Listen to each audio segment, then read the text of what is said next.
Have you ever looked at your bank account at the end of the month and thought, where the hell did it all go? Like you should have been doing better. Maybe you even got a raise, but somehow there's still nothing left to show for it. That sinking feeling like you're working harder than ever, but you're still stuck on the same financial treadmill. Today, we're giving you one simple equation that completely changed our lives. And honestly, it's probably the one thing that most people were never really taught in schools. It's not a budgeting app. It's not a stock tip. It's one powerful equation. Simple enough to write on the back of a napkin, but strong enough to build wealth, freedom, and a totally different life. This is episode 4 of the FI Crash Course, where we break down exactly how to grow the gap between what you make and what you spend, and why that gap is everything. We'll cover how to boost your income without burning out, how to cut your expenses without feeling broke, and how to finally start seeing progress instead of just surviving. So if you're tired of spinning your wheels and ready to build great financial momentum, today's episode is for you. This is the FI Guys. Let's get started. On today's podcast, we're breaking down one simple equation for driving yourself to financial independence. It's one that no one talks about.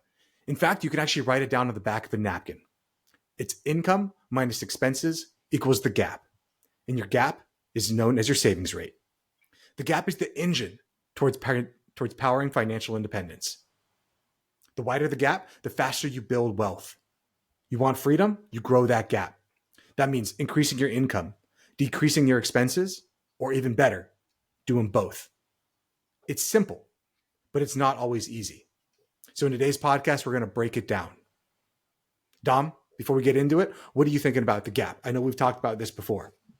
You know, a lot of people get this confused, the gap with the wealth gap. And I'm here to tell you that those are two different things. And I recently learned that, right? When we were recording some shorts, I was ad-libbing something and I said the wealth gap is, sometimes when you're in the finance space, certain words kind of just, they were flowing around in your mind, right? And I was like, I hit that. And Chris was like, actually, that's something different. And I was like, yeah, it is actually. And I want to make sure that, if I'm making that mistake, there's a chance that the viewers might make that mistake as well. Because in this scenario, right, Chris is the master and I'm the viewer, right? I'm the student. So I want to make sure that there is a difference between the wealth gap and the gap we're talking about today. So yeah, like Chris said, giving away the secret sauce today. I love it. Income minus expenses equals the gap. And I like that. I like that. It's a simple formula and I'm all about simplicity.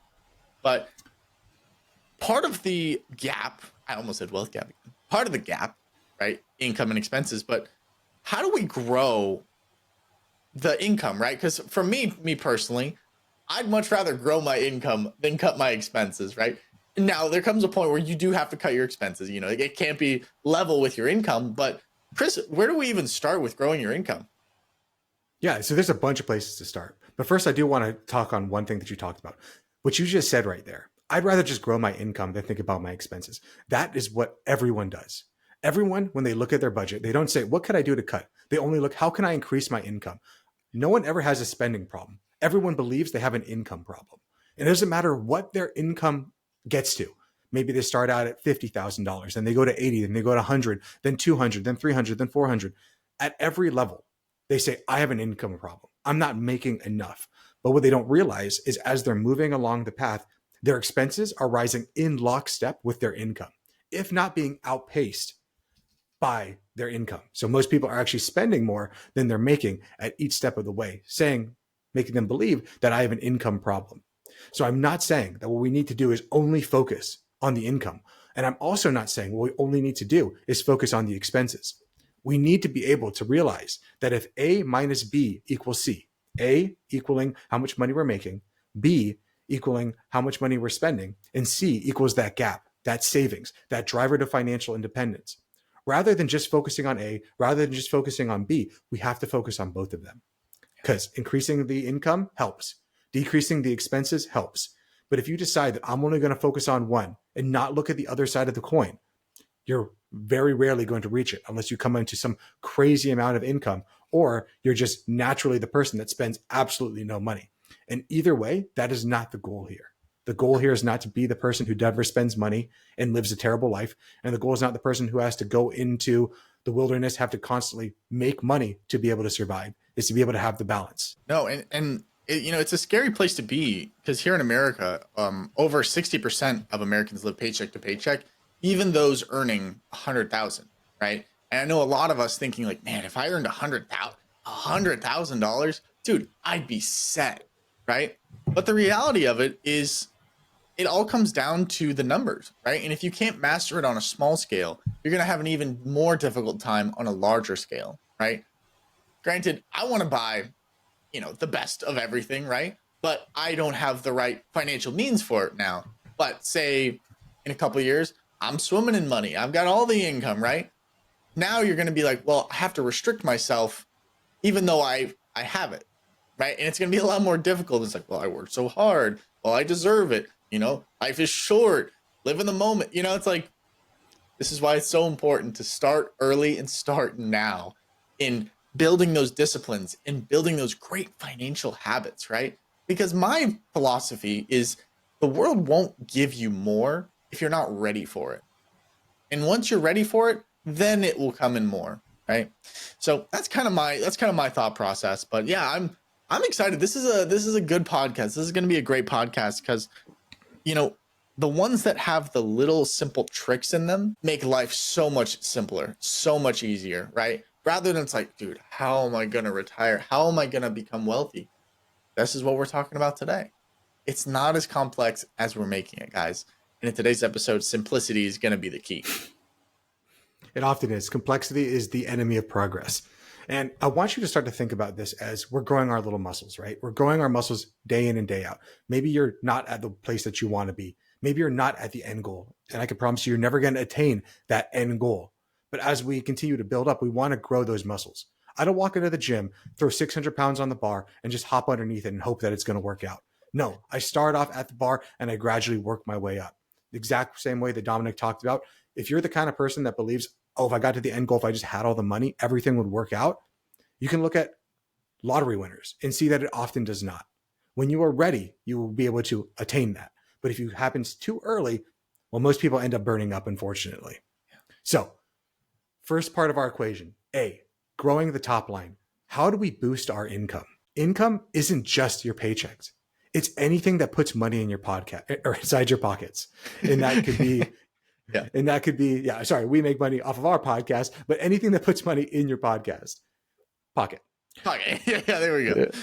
So that could either be your job, a side hustle, a small business, or even investment income. Too many of us and too many people online talk about, the only way to grow your income is to do one of those things. Here at the FI Guys, we say, why only do one? You can do all of them. You have infinite number of levers you can pull from. It's silly to not look at them because everyone's different, and what you might be better at is different than somebody else. In today's world, side income has accelerated more than ever. Freelancers actually added 1.2 trillion to US economics in 2024. Entrepreneurship is up 74% in recent years. Now, a lot of that has to do with the job market not being great. And people are still now taking it upon themselves to, if I can't find a job, then I'm going to make a job. So it doesn't matter which way you want to go about it. If it's finding a better job for yourself, if it's doing side hustles, if it's creating a business, if it's I'm going to be a great investor, they all work. None of them are wrong. They all work. And it all depends on finding out what is right for you. Now we're going to get on to the people that focus on jobs primarily, because that is 70% of America. But Dominic, before we get there, let's talk. Yeah. So, I think a lot of the problem with side hustles, right, is our fear. And it might not even be the fear of failure, but the fear of what other people will think. Chris has been an immense inspiration to me. I think this was like maybe earlier this year, right? He decided to get a job as a personal trainer just on the side to earn a little extra money. And just to, it's something he's really, really, really knowledgeable about and passionate about. He's like, you know what? I want to give it a try, right? And I never understood it. I was like, why? Like you're good financially, right? So I'm like, I don't get it. Like, what's the deal? Like, your wife's a doctor. Like, you're a finance guy. Like, you guys are killing it, right? And I'm like, why? Like, it doesn't make sense. Like, why would you want to do that? And only till when it hit me in my own world where it's like, you know what, I need to earn a little bit more extra money to get me closer to my goal. It's like, oh, that's why. It's about getting you closer to your goal. It's about making steps toward your goal and doing things with intention. It's like, yeah, he loves personal training, he loves fitness, he loves, teaching, right? But also it serves his goal of, what your goal is, right? I'm not gonna divulge all the inside goals of Chris Monzon, but I think a lot of it is the stigma though. It's like, well, why would you do that? Like your life is good, your life is perfect. Like, why would you do that? And you really have to change your frame of mind. Also, it's like, who cares what people think, right? We're on a rock and we're monkeys, so we're evolved monkeys, so it's fine.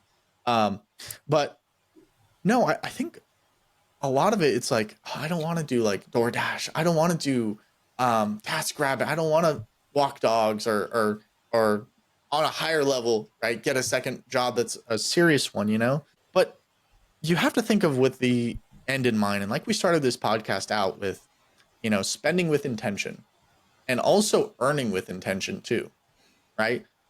Say you get a second job, right? And say it's like, all right, for this, all the money that comes in from this second job, I'm only going to put into this account for this purpose, right? So when you do go to that job, it has greater meaning.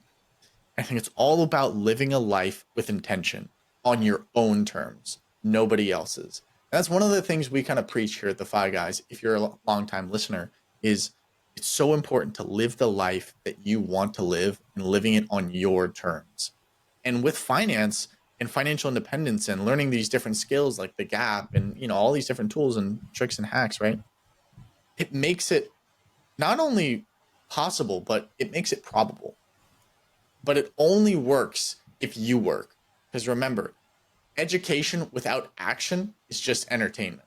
So we got to always implement what we're talking about. I don't want you to just listen and I want you to listen and act. So I want to get back to the podcast and get on to segment 3. Yeah. So the big thing I want to talk about when it comes to growing the top line, since majority of our audience, majority of America are people that have jobs, you need to be able to negotiate your worth. And I know when I say that word negotiation, talking to another human being, talking to your boss, asking for a raise, I know that's scary. But statistics shows that it has the ability to raise your pay from 5 to 10%. What are you willing to do for a 5 to 10% bump? Are you willing to talk to somebody? Are you willing to have some stats about the level of work that you have put in? Now, I'm not saying if it's your first day on the job, I'm not saying if you have been a poor performer to walk into your boss and say, I want 10%, 20% more. No, you do have to put in more work. And I promise you in the FI Crash Course, we are going to get to how to go about doing that. This is very much an overview in this podcast. I think another thing that's important is if you are at a job and you've been there for a long time and you can't increase your pay and you've tried to talk about them, you have shown them everything, you've done all of the work that we are going to show you here in the FI Crash Course on how to go about getting a raise that actually works. You shouldn't be afraid to switch jobs if necessary. I know that if you ask mom or dad or you ask your grandparents, what should I do for a job? They're going to say, oh, you need to find a job. You need to stay there for 40 years and retire with it. And that worked for them. That worked back in the day, that if you worked for a company, if you showed them loyalty, they showed you loyalty by giving you a pension, by giving you a defined benefit plan. But in today's world, loyalty means nothing. Most companies will take everything back from you in a second. Even if you have a 401k, a lot of them have vesting schedules that are 5 years long. If you don't know what that means, keep watching the FI Crash Course because we will talk about all of that. Staying with a company for the long term means nothing anymore. But people say that you have to do it because that's what they did. But what they did in their time is different than what we have to do in our time.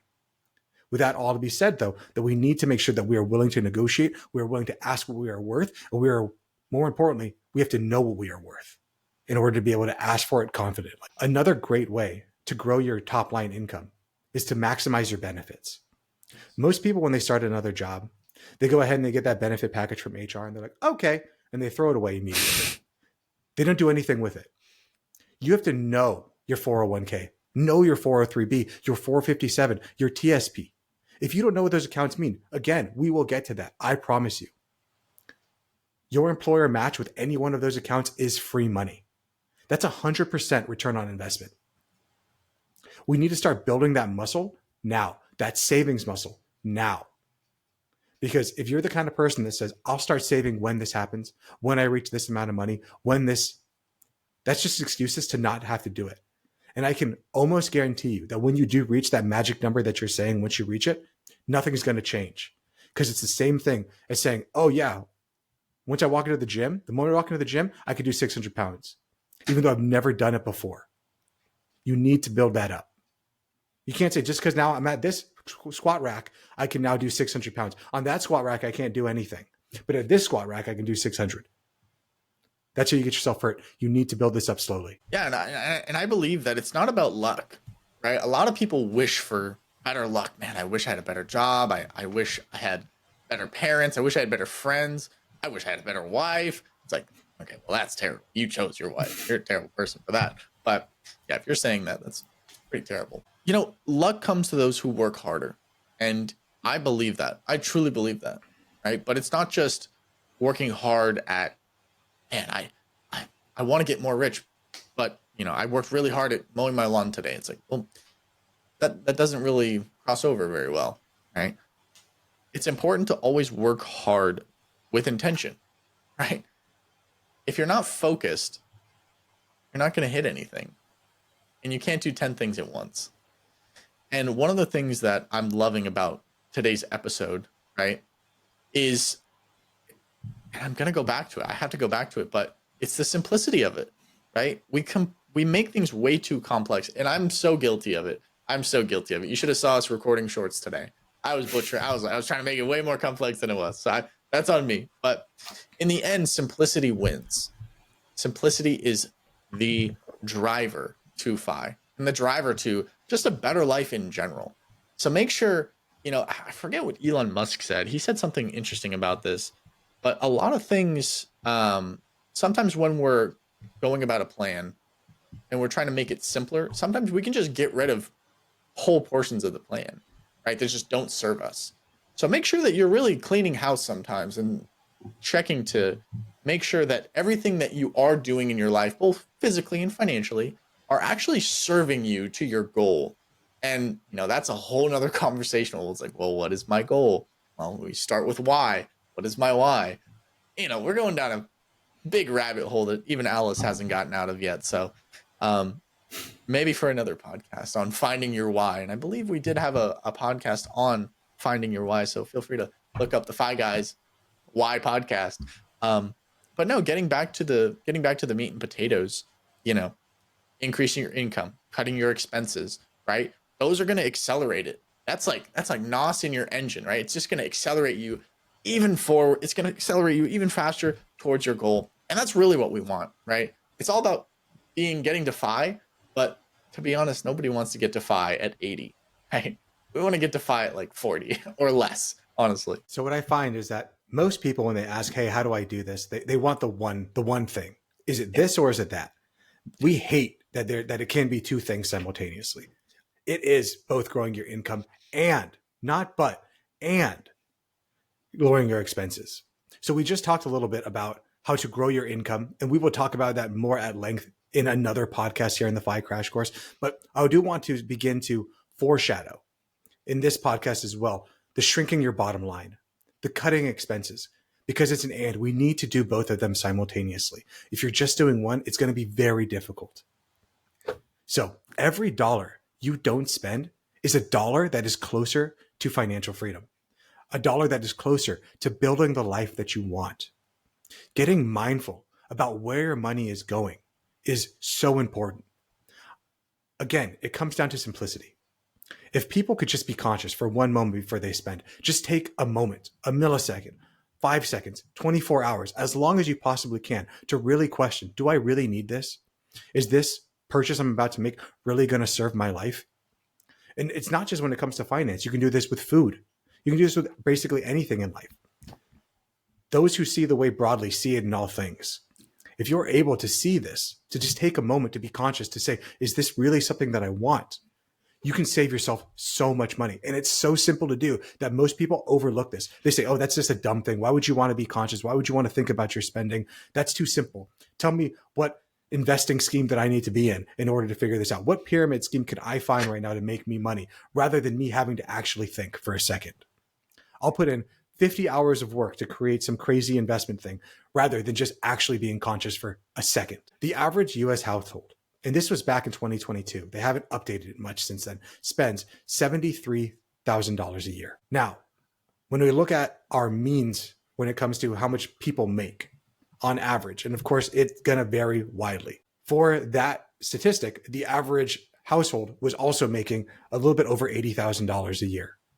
So that means mom, dad, everyone's working. Yet, majority of those houses are in debt. So you can ask yourself, if they're making $80,000 a year and they're spending $73,000 a year, well, what's going on here? What's happening? Well, what's happening is that most people underreport how much they're spending because they actually don't know. And they're going through life spending more, spending more, spending more. And it shows us perfectly that as your income rises, so does your expenses over and over and over again until we become conscious of it. So you have to spend more on what truly brings you joy, not just more crap that you bring into your house because you think it's going to make you happy. So I want to bring up the 3 things that research has shown actually helps move the needle for joy, actually helps you feel happier with your spending. Because I'm sure we can all think back to times where we said, if I bought those new shoes, that new purse, that new car, I'll finally be happy. And maybe you got that thing and you're happy for 10 seconds, 10 minutes, 10 days. But then what we know is that you go back to that level of happiness, that set threshold. But there are some things that we can spend money on that actually help. And number 1 is shared experiences. Here at the FI Guys, we like to call these memory dividends. Doing things with somebody that you can look back on time and time again. Something that can't be taken away, something that you can't lose, I guess, unless you get Alzheimer's. But at that point, we have a completely different issue. Yeah. The next thing we can do is to buy back your time, to buy autonomy. Maybe the best thing is to go ahead and buy the best, newest lawnmower. Maybe the best thing to do would be, how much would a gardener cost so that I could have more time to spend with my family, to spend on things that actually mattered to me. Now, that's not to say that gardening, if that's your thing, isn't great. For me, I know it isn't. I would rather just buy a gardener than buy weed whackers and everything else. And the final thing is helping others. Trim the rest. No guilt, just clarity. And Dom and I, we can't answer for you what is important. We can't answer for you what you should or shouldn't buy. You can't ask that question to anyone else. The only person that you can ask that to is listening to this podcast, is you. You need to turn off the podcast as soon as it's done and think about that. What things can I spend on that are actually going to move the needle for my happiness? And is my current spending in line with what I want for my goals? You know, most people think they'll be happy when they're financially independent. But in reality, the joy kicks in when you realize that you're just no longer stuck, when you're actually moving forward. That's why I always believe that joy is the byproduct of progress, right? I feel like you only want to quit when there's no progress. But as long as there's some progress, right? It's like, man, I got a little bit better, a little bit better, a little bit better. It's that little bit of shift. It's that little bit of mindset, that little bit of push that just keeps you going. And you know, this journey is a long journey. It's going to be a very long journey, and that's great, right? But I always recommend to find somewhere where you can see progress. It's like, man, even on the worst day, it's like, today sucked.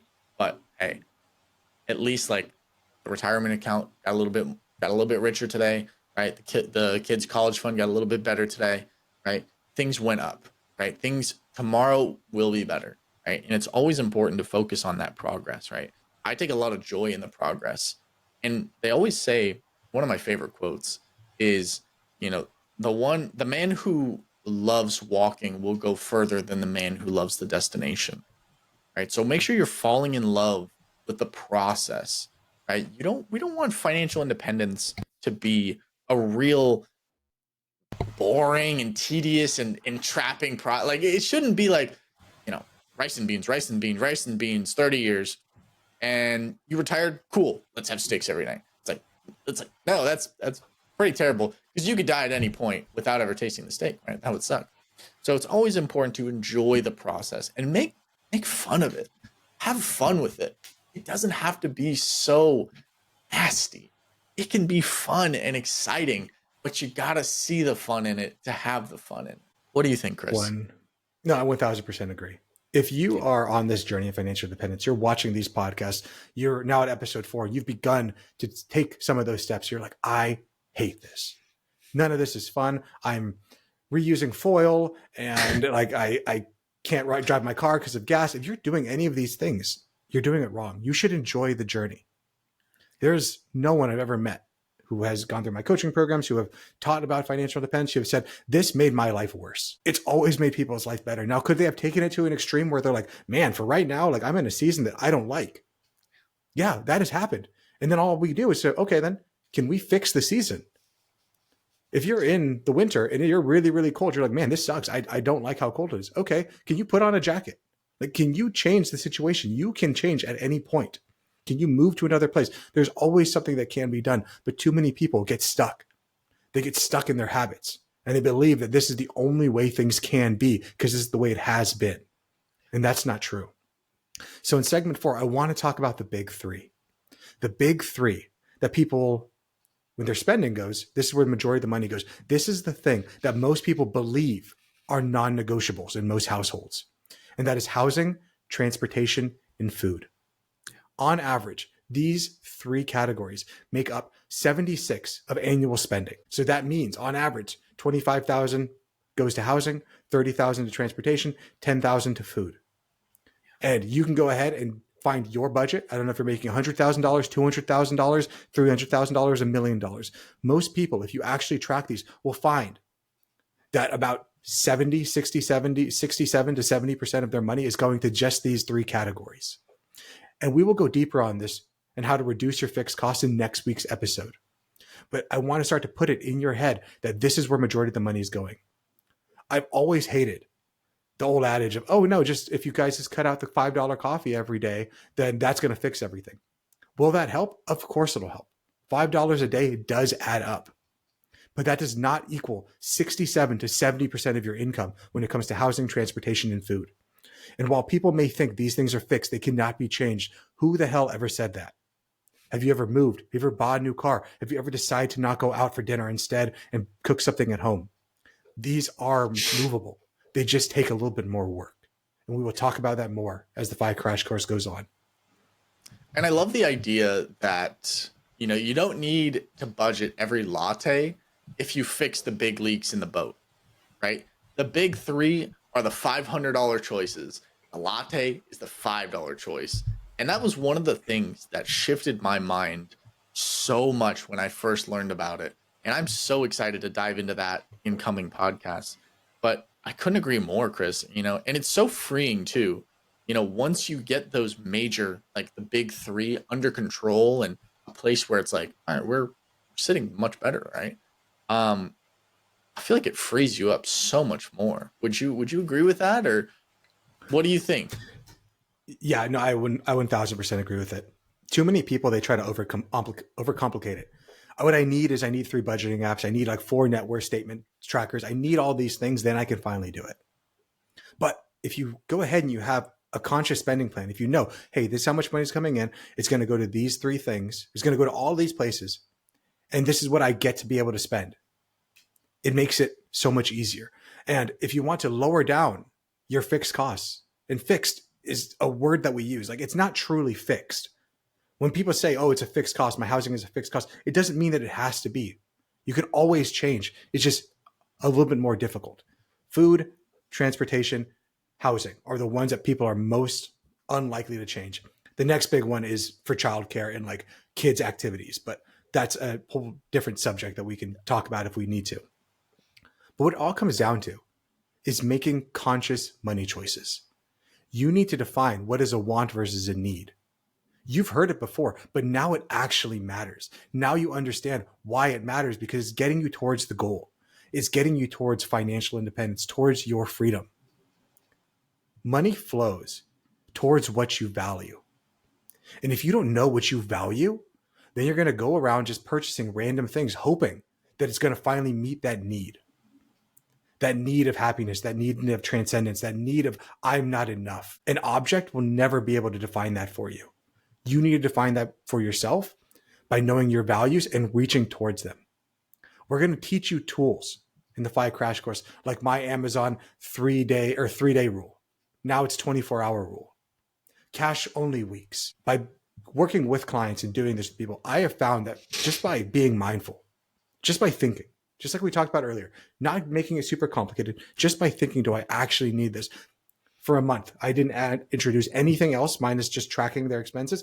I found that on average, people are able to lower their expenses by about 15 to 20%. 18.8 is what it typically was. 18.8%, not by being complex, not by doing anything crazy, not by having the fanciest apps or logging into something 5 times a day or spending an hour on it. No, just by actually asking the question before they swipe that card, before they walk in and make that purchase, do I actually want this? Is this something that I actually need in my life? Is this going to move me towards where I want to go? I want you to be ruthless about what stays in your life and what comes into your life. Because if you're not, you're just going to go through your life sleepwalking. And one day you're going to wake up not knowing where the hell happened with all the time. Why'd you have all these things? Because you were never really conscious to begin with. I think that is, out of everything you've said on the last, I don't know how long we've been recording, 30 minutes or whatnot. I think that's the scariest thing, is looking up and being like, where did all the time go? My dad tells me this all the time. It's so scary. He's like, I was in high school yesterday. I was 30 yesterday. I'm 60 now. It all goes by a lot faster than you think. And, I don't know how to combat that, right? I try and journal every day so that I can look back and be like, hey, this is what I did on this day. I started like filming more videos, like, oh, this is what I did on this day, right? But life will pass you by if you don't pay attention and if you don't make time to enjoy it as well. So make sure that you're actually, it's that oldest, I can't think of a quote older than this one, but make sure to stop and smell the roses, right? I don't know of a quote older than that, Chris. Maybe you do, maybe but I don't know of any quote older than stop and smell the roses. But, it's old and alive for a reason. And it's so important that, we're doing all these things financially, right, to create a better life. But we can never forget that life is in the now. It's not in the future. And we always have to live for now. And it's not a blanket check. I'm going to put a disclaimer. That's not a blanket check to just say, well, Dom said life is in the now. Let's go to Disney World. Let's blow our paycheck. Let's do it. Trust me, I've wanted to, but I have not. And neither should you. Not yet. But yeah, remember to always stay present. Remember to always think about today, but don't forget about tomorrow. And live with intention. I feel like the theme of today's podcast, while it is on the wealth, on the gap, right? But it's mostly the underlying, I guess, intention is to live with intention, right? The underlying goal of today's podcast is just live with intention and live the way you want to live truly. Not what someone else wants you to live, not how you think society should make you live, but how you truly see for your life. I read this book a couple years back, and it was like 30 confessions from people who were like on their deathbed. And a lot of them said that they wish they would have lived their life on their own terms. And that's a really sad thing to think about from people who have already spent their life and they can't go back. So if you're young, or if you still have time on the clock, or if you're not dead yet, get out there and live a life that's worth living. It's beautifully said, Dominic. Another intention of today's podcast, I think most of them, is to not just talk about money. Yes, we talk about money. Finance is our jumping off point, but it's really to get you to live a better life, a life of intention, a life where you know yourself and aren't just living by the whims of society or your parents or your culture. It's to actually wake up, to be conscious. I think that that's one of our plights in life, or at least my goal in life, is to get people to be awakened, to see the truth, and to try to reach for it so that we can all reach a level higher of enlightenment. And today's podcast, it's not about giving you all the information today.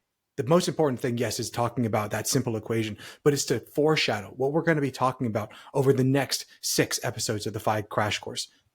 for the next 10 episodes. I don't remember, 8 episodes of the FI Crash Course is what we have left, so that you know this is where we're going. This is where I am right now, but through Chris, through Dom, through this course, this is where I can go if I learn, but not just learn, but if I also implement it.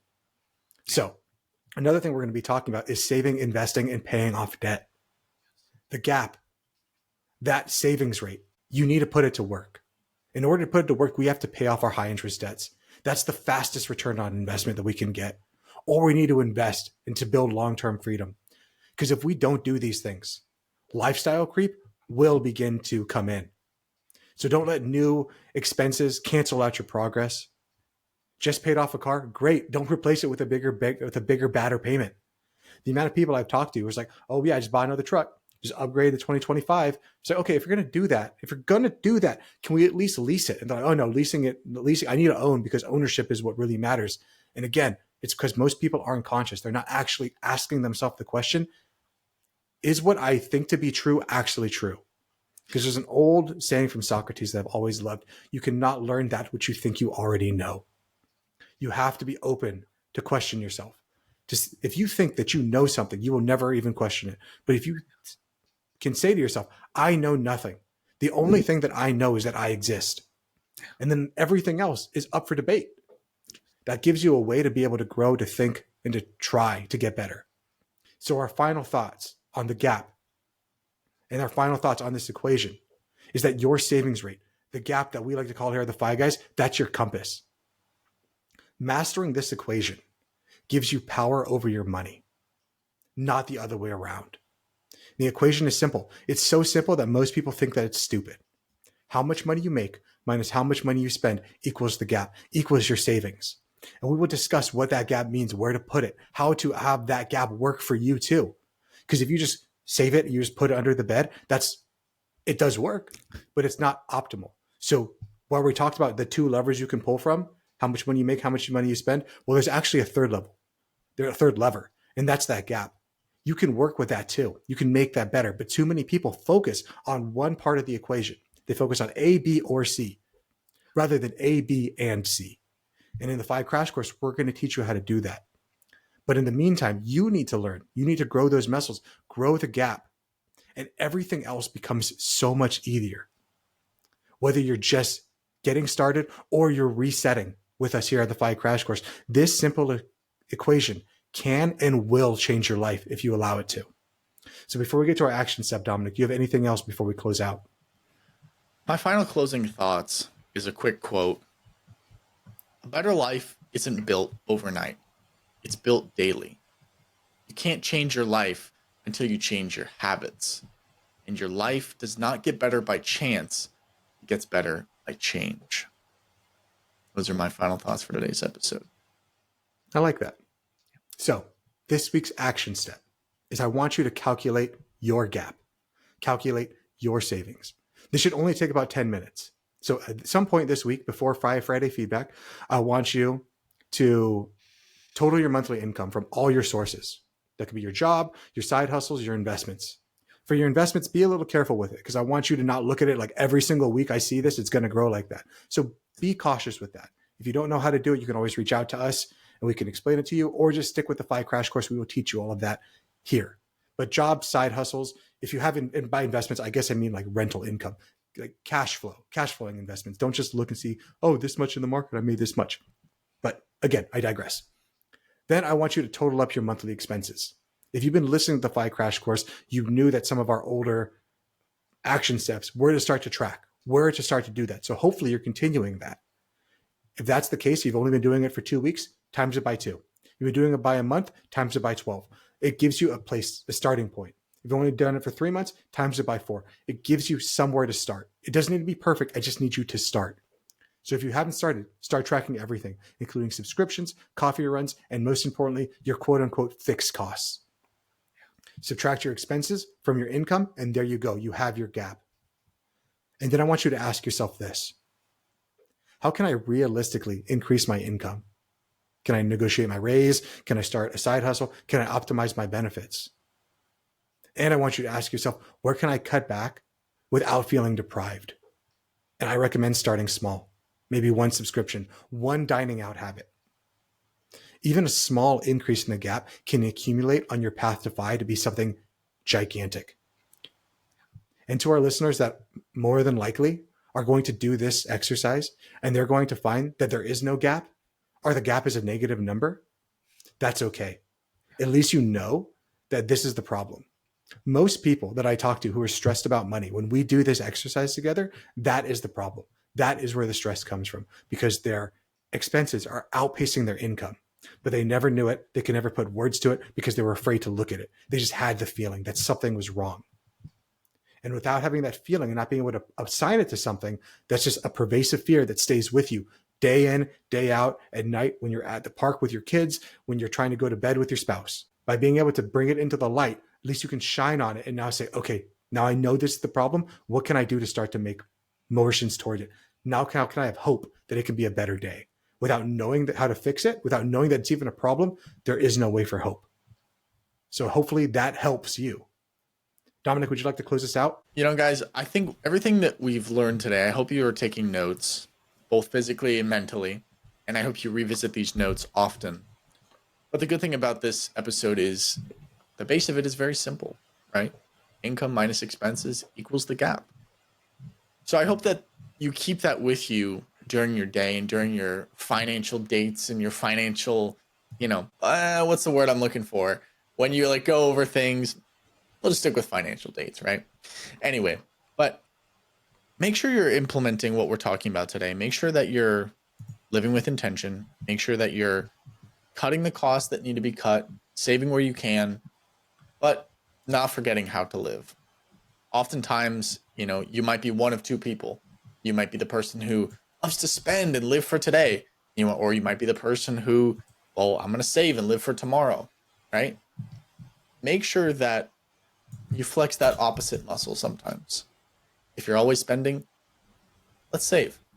If you're always saving, let's spend a little bit, right?